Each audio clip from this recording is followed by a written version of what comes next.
para wali-walinya Allah itu boleh.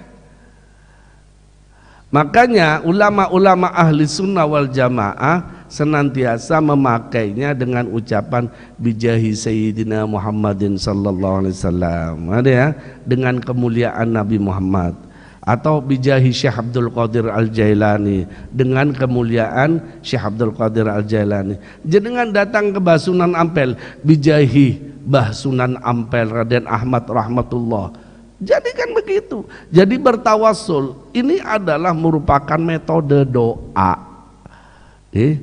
Metode berdoa kepada Allah dengan menggunakan kemuliaan kekasihnya Allah. Seakan-akan begini, jenengan datang ke Basunan Ampel, ya Allah saya suwan ke Basunan Ampel, itu merupakan rasa cintaku kepada Basunan Ampel, kekasihmu yang telah berjuang untuk agamamu ya Allah. Karena seperti itu, dan aku bacakan Fatihah untuknya. Bila perbuatanku ini adalah merupakan amal kebaikan yang engkau ridhoi, maka kabulkanlah doaku. Lalu berdoa kepada Allah. Kan seperti itu.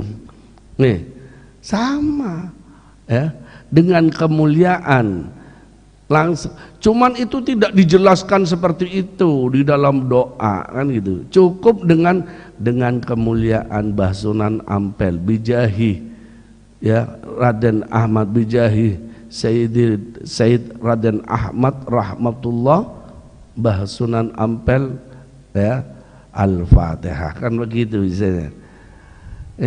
Dengan kemuliaan Sayyid Raden Ahmad rahmatullah Mbah Sunan Ampel, Al-Fatihah. Artinya kita bertawassul melalui Mbah Sunan Ampel gitu ya. Ini saya penting sekali saya sampaikan. Begitu pula bertawassul dengan orang yang sudah meninggal, karena Mbah Sunan Ampel sudah meninggal. Apakah boleh? Boleh, kenapa tidak?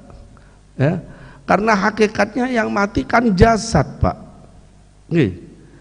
Yang mati itu kan jasad.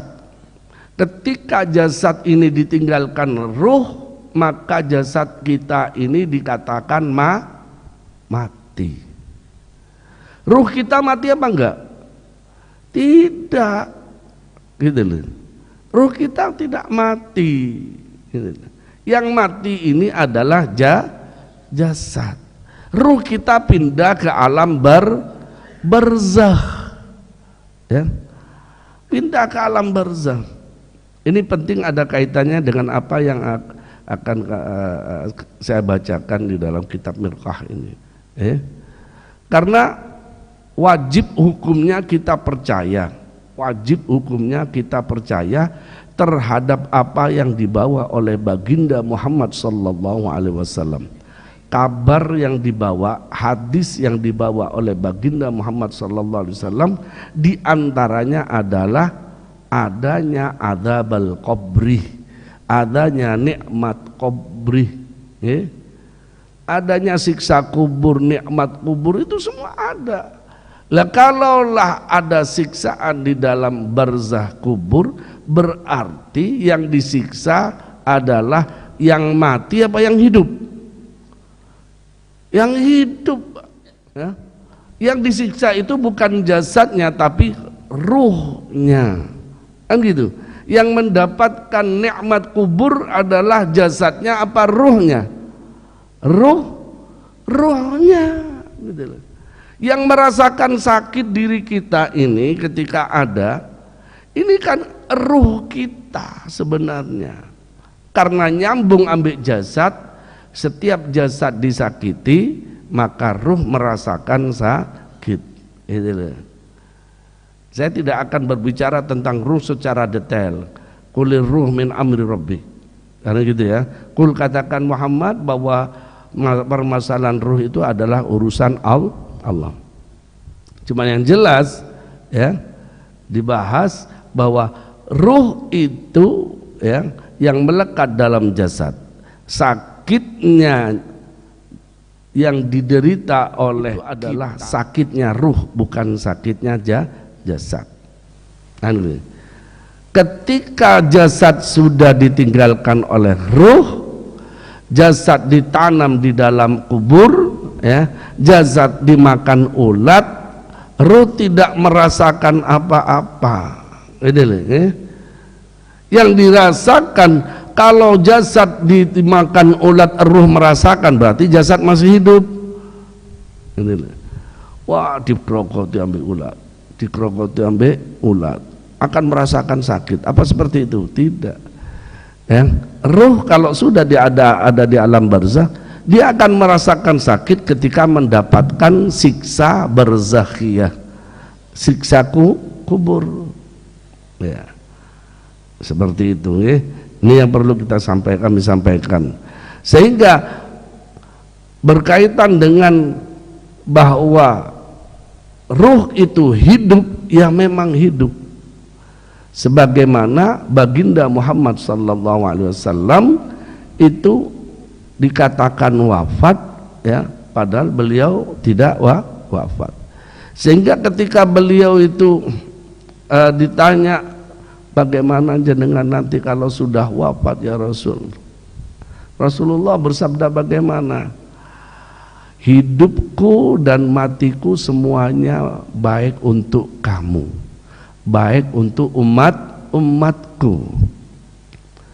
Ya, kalau saya hidup ketika ada masalah dari umatku, maka aku bisa memberikan penjelasan dan aku bisa memohonkan kepada Allah agar supaya ditolong, mendapat pertolongan dari Allah. Lalu kalau baginda sudah meninggal, sudah wafat, bagaimana? Kalau saya, kata Rasulullah, kalau saya sudah meninggal, maka itu lebih baik bagiku dan bagi umatku. Kenapa? Ya, ini hadis. Karena apa? Karena kalau saya melihat umatku berbuat baik, aku akan bersyukur memuji Allah. Karena aku lebih dekat kepada Allah. Dan ketika aku melihat umatku berbuat jelek, bermaksiat, maka aku akan suan kepada Allah. Karena aku lebih dekat kepada Allah, aku mohonkan ampun kepada Allah atas kemaksiatan yang dilakukan oleh umatku, kata baginda Muhammad sallallahu alaihi wasallam. Ya, ini menunjukkan bahwa satu, Rasulullah hidup, bisa berbuat seperti itu, bisa memohonkan ampun kepada Allah atas kesalahan atau kemaksiatan yang kita lakukan. Satu, di dalam Al-Quran, ya, Allah Subhanahu wa ta'ala berfirman, walau annahum idzalamu anfusahum ja'uka fastaghfarullaha wastaghfarallahu rasul lawajadullaha tawwabar rahimah. Ja'uka fastaghfarullaha wastaghfaralahumur rasul lawajadullaha tawwabar rahimah. Walau annahum, jikalau ini diceritakan bahwa ada seorang Arab, ya, orang Arabi, orang Badu istilahnya, di masa setelah wafatnya baginda Muhammad sallallahu alaihi wasallam. Ketika itu beberapa sahabat ada di dekat berada di makom Rasulullah, berada di kuburan Rasulullah. Lalu datang seorang Arab, seorang Badu, orang desa, datang kepada Rasulullah suan, ya, artinya ziarah ke kuburan Rasulullah.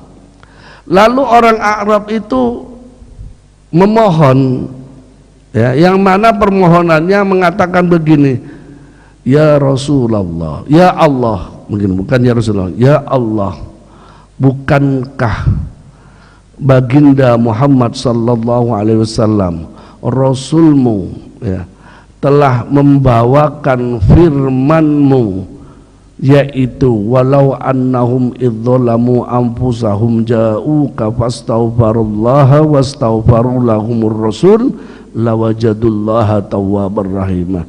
Jikalau engkau dalam keadaan zalim pada diri kamu sendiri, maka datanglah kamu kepadaku, kata Rasulullah, ya, kepadaku artinya kepada Rasulullah datangnya, datanglah kepadaku, maka niscaya engkau mendapatkan, menjumpai Allah dan Rasulnya telah mengampunimu. Lawajadullaha tawwabar rahimah, menerima taubat dan menyayangimu, karena Allah dan Rasulnya adalah maha penerima taubat, maha penerima ampunan, dan dan penuh kasih sayang. Kayak gitu. Dan begitu pula Nabi Muhammad. Maka saat itu, setelah itu, dia orang Arab itu datang sambil mengucapkan seperti itu di depan kuburan Nabi Muhammad SAW. Dan setelah itu orang Arab itu pergi beberapa langkah tidak jauh dari kuburan Rasulullah. Sahabat yang ada di dekat kuburan Rasulullah mendengar suara dari kuburan Rasulullah, mendengar suara dari kuburan baginda Muhammad SAW, di mana dari sana ada suara, katakan padanya bahwa Allah telah mengampuni dosanya, kezalimannya. Kaget sahabat. Karena kaget, langsung sahabat itu bangun dan mengejar Arab tersebut, orang Badu tersebut. Lalu dikatakan, ya Arab, tadi saya mendengar dari kuburan Rasulullah suara yang mengatakan bahwa Allah telah mengampuni dosa kedzalimanmu. Langsung dia ucapkan alhamdulillah. Ternyata apa yang disampaikan dalam Al-Quran itu benar.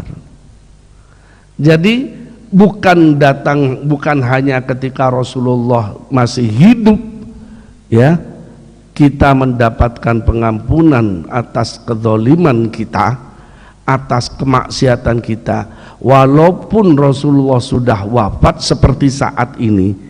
Kalaulah kita punya dosa, merasa zalim terhadap diri kita sendiri, lalu kita datang berziarah kepada Nabi Muhammad SAW di Madinatul Munawwarah, maka fa insyaallah dosa-dosa kita diampuni oleh Allah Subhanahu wa taala. Mudah-mudahan kita semua ditakdirkan bisa ziarah kepada Nabi Muhammad SAW. Amin Allahumma amin. Ini penting saya sampaikan, karena apa? Gencar sekali pihak sana, pihak mensirikan macam-macam. Yang saya kasihkan sampai beberapa orang tua ditinggal oleh anaknya dikarenakan dianggap orang tua tersebut syirik katanya, ziarah ke kubur. Na'udzubillahi min dzalik.